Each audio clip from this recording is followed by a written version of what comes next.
Hi everyone, I'm Evan from Capillary Physical Therapy in our Malta branch here. This is my student Brendan here with me today to help go over a rotational assessment of our knee. So one important movement that your knee should perform is something called tibial internal rotation, and it should happen as we're flexing or bending our knee. So we're going to go over an assessment that if you're having any knee pain, ankle pain, or anything really in the lower half, it may be something that we perform during our initial examination with you. So I'm going to go over with Brendan here how we're going to go through this exam, and this might be something you can do on your own at home. So Brendan, I'm going to have you put your hands together right between your knees, and without lifting that knuckle up off the floor, I want you to kind of keep your foot flat and rotate them in.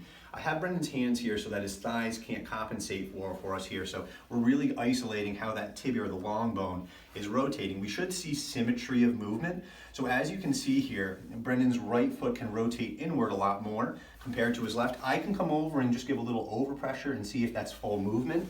So I'm really feeling a limitation on this left side. So I'm going to go over with Brendan in a way that he can perform this kind of repetitive stretch on his own. So I'm going to have Brendan stand on up, and Brendan's going to put his left foot up here on the platform.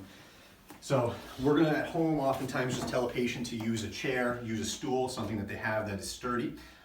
There's this bony prominence on your knee called the tibial tuberosity. It's right below the patella tendon. So everyone can kind of feel that little bump right here under their tendon space. So I'm going to have you grab that for me right there, Brendan. And I'm going to have you start by kind of putting your foot out a little bit here. And what we're going to do is we're going to take up the slack of the skin. So Brendan's going to rotate towards his big toe. And by having his foot out, this is going to create already some internal rotation. So it's going to help with that position that he's lacking. And I'm going to have him lunge towards his big toe. And he wants to go as deep into that bend as he can, holding that rotation the whole time, and then he's going to come back. And we're not going to let go of that rotational part. And we're going to have him kind of reset as he needs to do that every time.